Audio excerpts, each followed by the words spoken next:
ഉമ്മൻചാണ്ടി എന്ന ശിവാനി നീട്ടിവിളിച്ച വിളിയിൽ നിന്ന് അമൽകൃഷ്ണയുടെ സ്വപ്നഭവനത്തിന് താക്കോൽ ഏറ്റുവാങ്ങാനായി.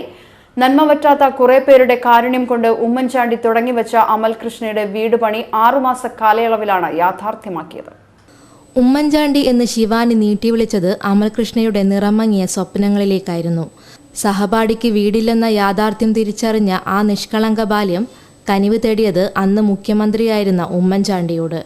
നടക്കാവ് ഗവൺമെൻറ് ടീച്ചേഴ്സ് ട്രെയിനിങ് ഇൻസ്റ്റിറ്റ്യൂട്ടിൻ്റെ പുതിയ കെട്ടിടത്തിന് തറക്കല്ലിടാനായി കഴിഞ്ഞ മാർച്ച് 3-നാണ് ഉമ്മൻചാണ്ടി നടക്കാവ് സ്കൂളിലെത്തിയത്. ആൾക്കൂട്ടത്തിനിടയിൽ നിന്ന് ശിവാനി അദ്ദേഹത്തെ നീട്ടിവിളിച്ചത് എന്തിനെന്ന് അന്വേഷിക്കുവാനുണ്ടായ ആ വലിയ മനസ്സിനു മുന്നിൽ ശിവാനിയും കൂട്ടുകാരും അവരുടെ ആവശ്യം അറിയിച്ചു. തങ്ങളുടെ സഹപാഠി അമൽകൃഷ്ണയ്ക്കൊരു വീട്. ശിവാനി വിളിച്ചത് സ്വന്തം ആവശ്യത്തിനല്ല.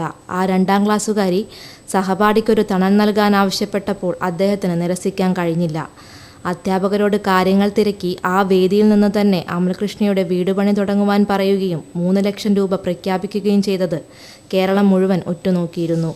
ഇത്രയും നാൾ അമൽകൃഷ്ണയ്ക്ക് വീടെന്നാൽ വെട്ടിപ്പൊളിച്ച മേൽക്കൂരയില്ലാത്ത പാതി മുറിയായിരുന്നു.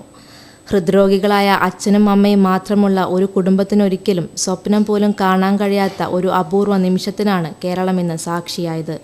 അമൽകൃഷ്ണ പഠിക്കുന്ന സ്കൂളിൻ്റെ നേതൃത്വത്തിലായിരുന്നു വീടുപണി തുടങ്ങിവെച്ചത്.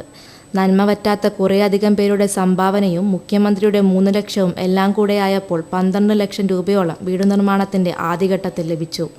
അപ്പോഴാണ് കുടുംബത്തിനൊരു വരുമാനമെന്നത് അനിവാര്യമാണെന്ന് തിരിച്ചറിഞ്ഞ് 2 നില വീടിനുള്ള പ്ലാനിംഗ് തയ്യാറാക്കിയത്. 1 നില വാടകയ്ക്ക് നൽകിയാൽ മാസവരുമാനം എന്നത് എളുപ്പമായിരുന്നു. അങ്ങനെ 16 ലക്ഷം രൂപയോളം ചിലവഴിച്ചാണ് കുണ്ടുപറമ്പ് ഹൈസ്കൂളിന് സമീപത്ത് അമൽകൃഷ്ണയുടെ നന്മ എന്ന സ്വപ്നഭവനം ഉയർന്നത്. ഒരുപാട് പേരുടെ നിസ്വാർത്ഥ സേവനവും മകമഴിഞ്ഞ പ്രാർത്ഥനയും എല്ലാം അമൽകൃഷ്ണയ്ക്ക് തണലാകാൻ കാരണമാവുകയായിരുന്നു. ക്യാമറമാൻ കൃതേഷ് വെങ്ങേരിക്കൊപ്പം അരുണിമ, കോഴിക്കോട്.